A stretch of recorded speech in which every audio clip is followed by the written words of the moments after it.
ओम शांति। आज 1 अप्रैल 2025 बाप दादा की अनमोल मधुर महावाक्य। मीठे बच्चे, बाप नॉलेजफुल है, उन्हें जाने जाननहार कहना यह उल्टी महिमा है। बाप आते ही है तुम्हें पतित से पावन बनाने। प्रश्न: बाप के साथ साथ सबसे अधिक महिमा और किसकी है और कैसे?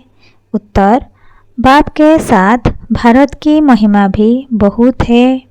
भारत ही अविनाशी खंड है, भारत ही स्वर्ग बनता है। बाप ने भारतवासियों को ही धनवान, सुखी और पवित्र बनाया है। गीता की भी अपरंपार महिमा है। सर्वशास्त्रमय शिरोमणि गीता है। तुम चैतन्य ज्ञान गंगाएं की भी बहुत महिमा है। तुम डायरेक्ट ज्ञान सागर से निकली हो। ओम शांति। ओम शांति का अर्थ तो नए व पुराने बच्चों ने समझा है। तुम बच्चे जान गए हो, हम सब आत्माएं परमात्मा की संतान है। परमात्मा ऊंचे ते ऊंच और बहुत प्यारे ते प्यारा सभी का मासूक है। बच्चों को ज्ञान और भक्ति का राज तो समझाया है। ज्ञान माना दिन, सतयुग, त्रेता, भक्ति माना रात, द्वापर, कलयुग। भारत की ही बात है। पहले पहले तुम भारतवासी आते हो। 84 का चक्र भी तुम भारतवासियों के लिए है। भारत ही अविनाशी खंड है। भारत खंड ही स्वर्ग बनता है और कोई खंड स्वर्ग नहीं बनता। बच्चों को समझाया गया है, नई दुनिया सतयुग में भारत ही होता है। भारत ही स्वर्ग कहलाता है। भारतवासी ही फिर 84 जन्म लेते हैं, नरकवासी बनते हैं, वही फिर स्वर्गवासी बनेंगे। इस समय सभी नरकवासी हैं, फिर भी और सभी खंड विनाश हो, बाकी भारत रहेगा। भारत में ही बाप आकर तुमको राजयोग सिखलाते हैं। यह गीता का पुरुषोत्तम संगम युग है। भारत ही फिर पुरुषोत्तम बनने का है।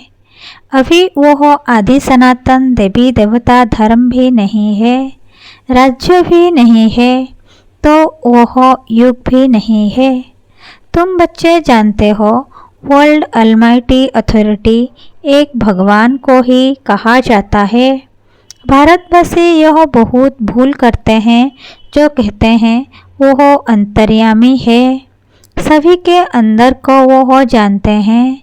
बाप कहते हैं, मैं कोई के भी अंदर को नहीं जानता हूँ। मेरा तो काम ही है पतितों को पावन बनाना। बहुत कहते हैं, शिव बाबा आप तो अंतर्यामी हो। बाबा कहते हैं, मैं हूँ नहीं, मैं किसके भी दिल को नहीं जानता हूँ। मैं तो सिर्फ आकर पतितों को पावन बनाता हूँ। मुझे बुलाते ही पतित दुनिया में हैं और मैं एक ही बार आता हूँ, जबकि पुरानी दुनिया को नया बनाना है। मनुष्य को यह पता नहीं है कि यह जो दुनिया है वह नई से पुरानी, पुरानी से नई कब होती है। हर चीज़ नई से पुरानी सतो रजो तमो में जरूर आती है। मनुष्य भी ऐसे होते हैं। बालक सतो प्रधान है, फिर युवा होते हैं, फिर वृद्ध होते हैं, अर्थात रजो तमो में आते हैं। बूढ़ा शरीर होता है तो वह छोड़कर फिर बच्चा बनेंगे। बच्चे जानते हैं नई दुनिया में भारत कितना ऊंच था। भारत की महिमा अपरम अपार है। इतना सुखी, धनवान, पवित्र और कोई खंड है नहीं। फिर सतोप्रधान बनाने बाप आए हैं। सतोप्रधान दुनिया की स्थापना हो रही है। त्रिमूर्ति ब्रह्मा विष्णु शंकर को क्रिएट किसने किया? ऊंच ते ऊंच तो शिव है। कहते हैं त्रिमूर्ति ब्रह्मा, अर्थ तो समझते नहीं। वास्तव में कहना चाहिए त्रिमूर्ति शिव, न कि ब्रह्मा। अब गाते हैं देव देव महादेव, शंकर को ऊंच रखते हैं तो त्रिमूर्ति शंकर कहना, फिर त्रिमूर्ति ब्रह्मा क्यों कहते? शिव है रचयिता। गाते भी हैं परमपिता परमात्मा ब्रह्मा द्वारा स्थापना करते हैं ब्राह्मणों की। भक्ति मार्ग में नॉलेजफुल बाप को जाने जाननहार कह देते हैं। अब वह महिमा अर्थ सहित नहीं है। तुम बच्चे जानते हो बाप द्वारा हमें वर्षा मिलता है। वह खुद हम ब्राह्मणों को पढ़ाते हैं, क्योंकि वह बाप भी है, सुप्रीम टीचर भी है। वर्ल्ड की हिस्ट्री ज्योग्राफी कैसे चक्र लगाती है वह भी समझाते हैं। वही नॉलेजफुल है। बाकी ऐसे नहीं कि वह जाने जाननहार है, यह भूल है। मैं तो सिर्फ आकर पतितों को पावन बनाता हूँ। 21 जन्म के लिए राज्य भाग्य देता हूँ। भक्ति मार्ग में है अल्पकाल का सुख, जिसको सन्यासी हठयोगी जानते ही नहीं। ब्रह्म को याद करते हैं। अब ब्रह्म तो भगवान नहीं, भगवान तो एक निराकार शिव है, जो सर्व आत्माओं का बाप है। हम आत्माओं के रहने का स्थान ब्रह्मांड स्वीट होम है। वहाँ से हम आत्माएं यहाँ पाठ बजाने आती है। आत्मा कहती है हम एक शरीर छोड़ दूसरा तीसरा लेती हूँ। 84 जन्म भी भारतवासियों के ही हैं। जिन्होंने बहुत भक्ति की है वही फिर ज्ञान भी जास्ती उठाएंगे। बाप कहते हैं गृहस्थ व्यवहार में भल रहो, परंतु श्रीमत पर चलो। तुम सभी आत्माएं आशिक हो एक परमात्मा मासूक की। भक्ति मार्ग से लेकर तुम याद करते आए हो। आत्मा बाप को याद करती है, यह है ही दुखधाम। हम आत्माएं असुल शांति धाम के निवासी हैं। पीछे आए सुखधाम में, फिर हमने 84 जन्म लिए। हम सो हम का अर्थ भी समझाया है। वह तो कह देते आत्मा सो परमात्मा, परमात्मा सो आत्मा। अब बाप ने समझाया है हम सो देवता, क्षत्रिय, वैश्य, सो शूद्र। अभी हम सो ब्राह्मण बने हैं, सो देवता बनने के लिए।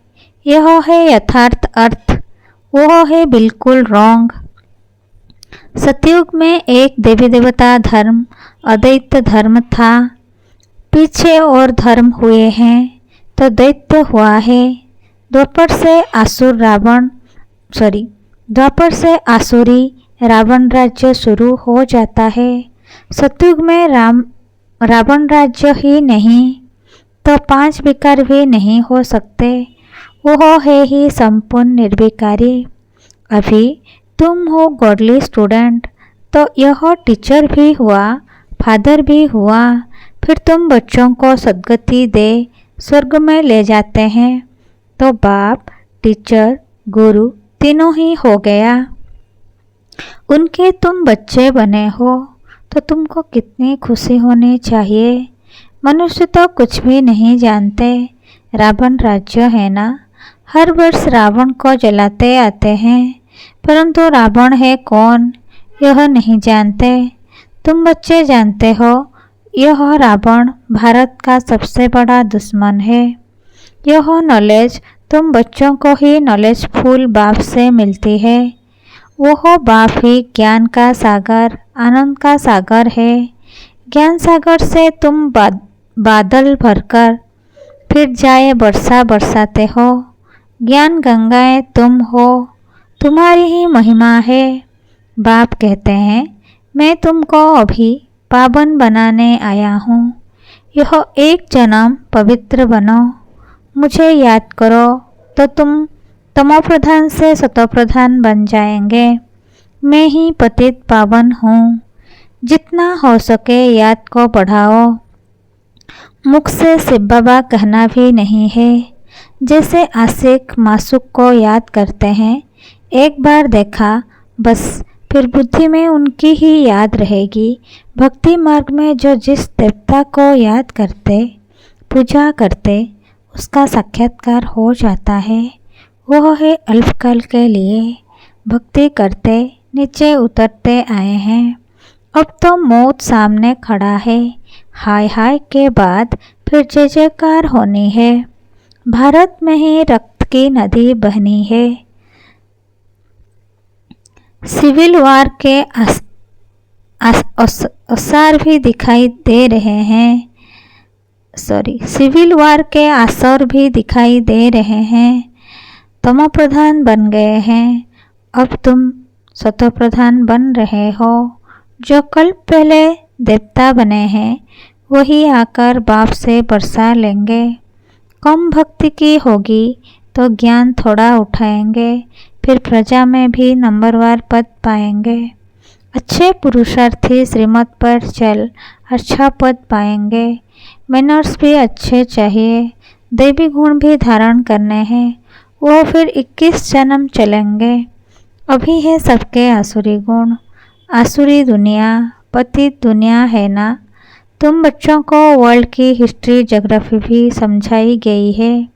इस समय बाप कहते हैं, याद करने की मेहनत करो तो तुम सच्चा सोना बन जाएंगे। सतयुग है गोल्डन एज, सच्चा सोना। फिर त्रेता है चांदी की एलॉय पड़ती है। कला कम होती जाती है। अभी तो कोई कला नहीं है। जब ऐसी हालत हो जाती है तब बाप आते हैं। यह भी ड्रामा में नोंद है। इस रावण राज्य में सभी बेसमझ बन गए हैं, जो बेहद ड्रामा के पाठधारी होकर भी ड्रामा के आदि मध्य अंत को नहीं जानते हैं। तुम एक्टर्स हो ना, तुम जानते हो हम यहाँ पाठ बजाने आए हैं, परंतु पाठधारी होकर जानते नहीं, तो बेहद का बाप कहेंगे ना कि तुम कितने बेसमझ बन गए हो। अब मैं तुम्हें समझदार हीरे जैसा बनाता हूँ, फिर रावण कौड़ी जैसा बना देता है। मैं ही आकर सबको साथ ले जाता हूँ, फिर यह पतित दुनिया भी विनाश होती है। मच्छरों सदृश सबको ले जाता हूँ। तुम्हारी एम ऑब्जेक्ट सामने खड़ी है। ऐसा तुमको बनना है, तब तो तुम स्वर्गवासी बनेंगे। तुम ब्रह्म कुमार कुमारियाँ यह पुरुषार्थ कर रहे हो। मनुष्यों की बुद्धि तमोप्रधान है तो समझते नहीं। इतने बिके हैं तो जरूर प्रजापिता ब्रह्मा भी होगा। ब्राह्मण है चोटी, ब्राह्मण फिर देवता, देवता ब्राह्मण फिर देवता क्षत्रिय। चित्रों में ब्राह्मणों को और शिव को गुम कर दिया है। तुम ब्राह्मण अभी भारत को स्वर्ग बना रहे हो। अच्छा, मीठे मीठे सिखिले थे बच्चों प्रति माता पिता बाप दादा का याद प्यार और गुड मॉर्निंग। रूहानी बाप की रूहानी बच्चों को नमस्ते। हम रूहानी बच्चों की रूहानी माता पिता बाप दादा को याद प्यार गुड मॉर्निंग और नमस्ते नमस्ते नमस्ते। शुक्रिया बाप दादा, शुक्रिया। धारणा के लिए मुख्य सार नंबर 1, ऊंच पद के लिए श्रीमत पर चल अच्छे मैनर्स धारण करने हैं। नंबर 2, सच्चा आशिक बन एक मासूक को ही याद करना है। जितना हो सके याद का अभ्यास बढ़ाते जाना है। वरदान, निमित्तपन की श्रुति से माया का गेट बंद करने वाले डबल लाइट भव। निमित्तपन की श्रुति से माया के गेट को बंद करने वाले डबल लाइट भव।